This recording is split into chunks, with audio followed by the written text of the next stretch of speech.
It's the Real News Network, and I'm Greg Wilpert in Baltimore. A highly classified investigation of the French Directorate of Military Intelligence shows that Saudi Arabia and the United Arab Emirates are extremely dependent on US and European weapons for their war on Yemen. The report was discovered and released by the French investigative journalism bureau Disclose and by The Intercept. According to the report, the French are very aware that their weapons are routinely used in attacking civilians in Yemen. Also, it debunks the argument made by the US president and by other governments that if arms shipments to Saudi Arabia were to stop, they would simply purchase their weapons elsewhere. The report shows that the Saudi coalition is so dependent on NATO weaponry that it would take decades to replace it with Chinese or Russian weapons and to retrain their soldiers with the new equipment. The report focuses on especially the problematic role of the US, France, and UK in assisting the coalition forces in targeting, which makes them complicit in war crimes. This is a point that Andrew Feinstein stressed in a recent interview that he gave to The Real News.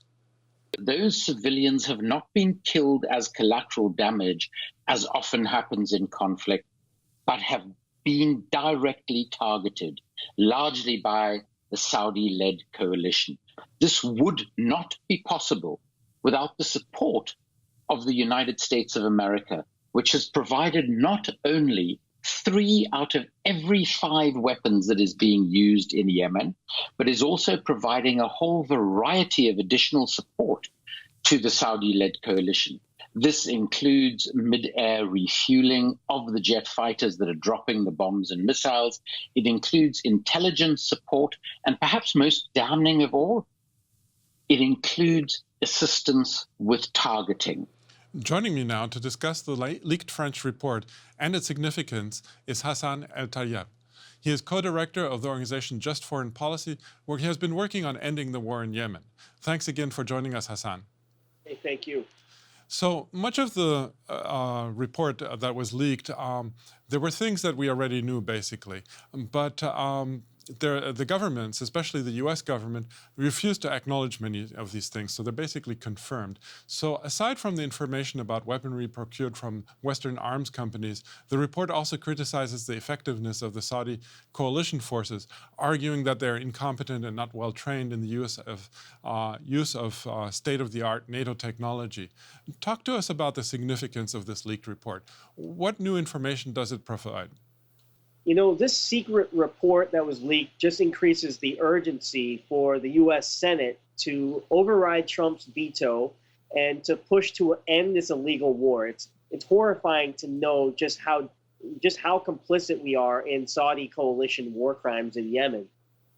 France is also under tremendous pressure right now after the release of this report to come clean about their arms exports to Saudi Arabia. Macron is getting pressured from inside his country and even among allies in the EU, such as Germany, who has already stopped their arms sales to the Saudi Arabian government. So I just think overall it increases the international community's awareness and a desire to cut off the coalition and end this war.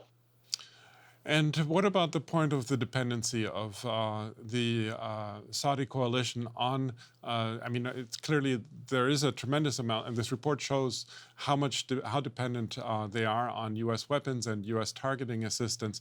What does this mean for, whether or not Saudi Arabia would even be able to continue the war without Western support? Yeah, I think it shows pretty clearly that they cannot continue this war without the United States and Western allies. There is not a clear path for them to just switch over to Russian-manufactured weapons. It's kind of like switching from Macintosh to Microsoft. It's just not an easy transition. It takes a lot of time. So again, it kind of deeply involves the United States, and there's bipartisan majorities that want to end this war, and now we have proof just how urgent that is and how much we could impact the situation on the ground for millions of Yemenis that are living on the brink of famine by stopping these arms sales. Now, last time we had you on was shortly after the Senate passed its historic resolution to invoke the 1973 War Powers Act, demanding that the U.S. halt its support for the war in Yemen. Now, since then, as you mentioned, the resolution has passed the House and it has been sent to Trump, and he decided to veto the resolution. Now, in theory, it should go back to Congress for a veto override, meaning that the House and Senate would have to pass it with a two-thirds vote. Now, what is the status of the resolution at the moment, and how do you see the chances of it being overridden and ultimately enforced? Yeah, sure. So now that Trump has done the thing that we expected him to do and veto the Yemen War Powers resolution, the ball's back now in Congress's court. The Senate has a chance to override this veto first. They need a two-thirds majority. And if they pass that, it then goes to the House for a two-thirds majority. We're expecting that first vote in the Senate possibly as early as next week, but sometime in the next few weeks. But even if that effort fails, there's still plenty Congress can do to end the war. I mean, they've got they can vote to defund the war because they have the power of the purse. And there's the National Defense Authorization Act vote over the summer. There's also some standalone bills that would cut off arms sales. McGovern has one in the House that's pending. So again, there's more vehicles that we can use to cut support for the coalition. Some are even talking about legal action. Actually, there are some Yemeni activists I know that are talking about filing a joint lawsuit against the Trump administration. And finally, there are some even calling for impeachment because, again, this is an unconstitutional war under Article 1, Section 8, because it hasn't been declared by Congress. So this is definitely far from over. And finally, given the increasing pressure on Trump and other Western governments to end the arms transfers and support for the Saudi coalition, do you think that this pressure can turn the Hodeidah ceasefire agreement into a more permanent peace treaty?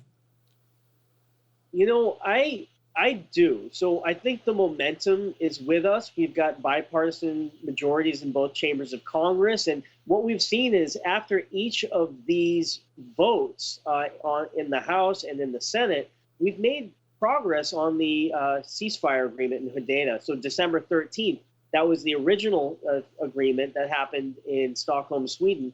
So that was signed the same day as the original passage of the Yemen War Powers resolution in the Senate. So there was another breakthrough in, I believe, January after the House vote. So, and then there was even another agreement just shortly after the final passage of SJ Res 7.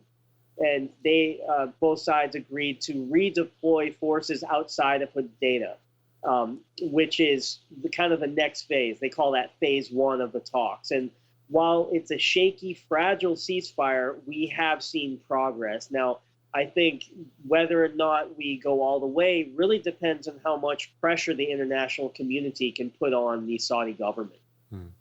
Okay. Well, of course, we're going to continue to follow the situation, but we're going to have to leave it there for now. I'm speaking to Hassan El-Tayyab, co-director of Just Foreign Policy.